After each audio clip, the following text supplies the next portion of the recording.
So Friday I put up this video, a crazy little black and white silent deal about this circle or sphere cutting jig that I built that utilizes a circular saw as the cutting device.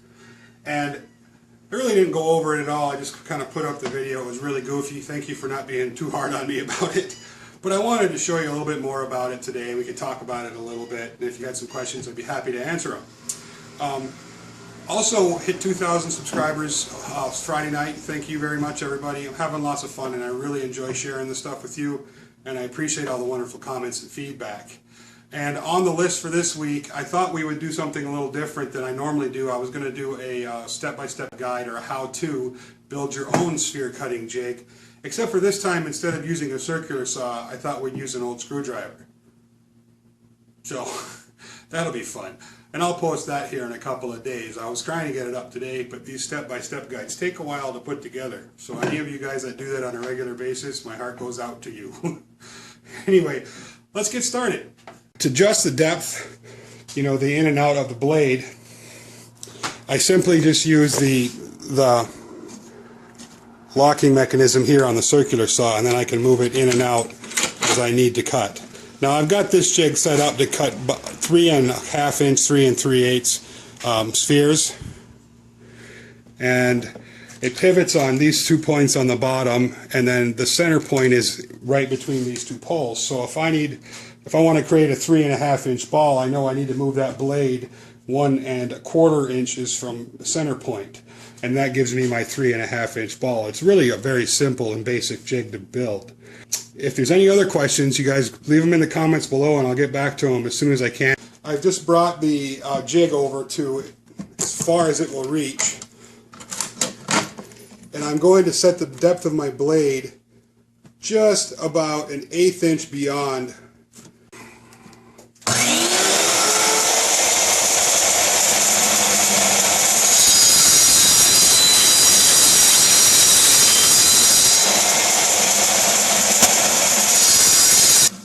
Now I'll just keep moving this blade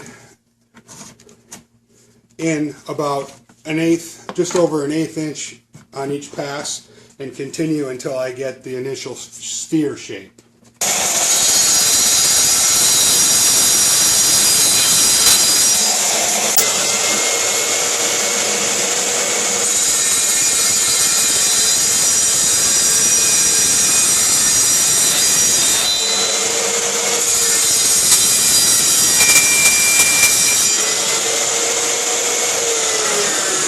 For this final pass, I'm going to turn my blade on and then just ease it into the wood, into the material.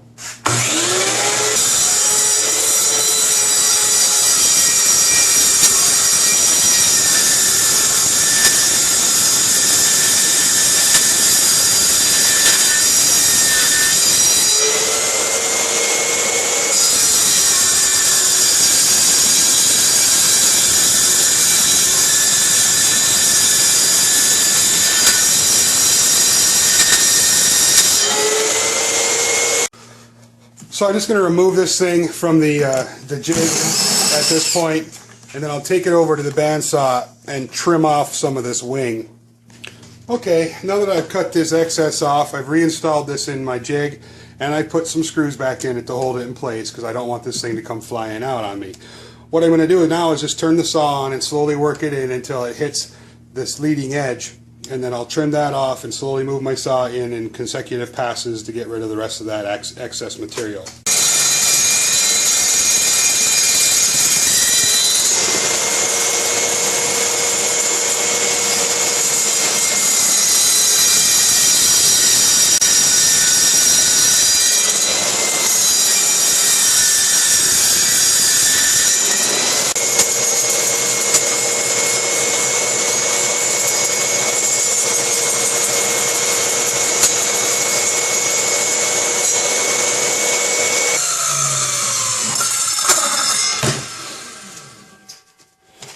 So now with a piece of sandpaper, I'm just going to go ahead and run this through and clean up some of these rough edges.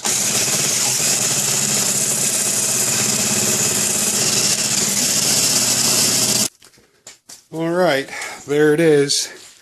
So throw a little finish on it.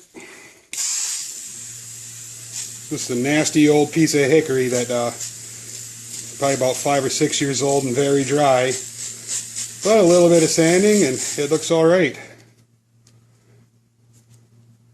I think that looks cool.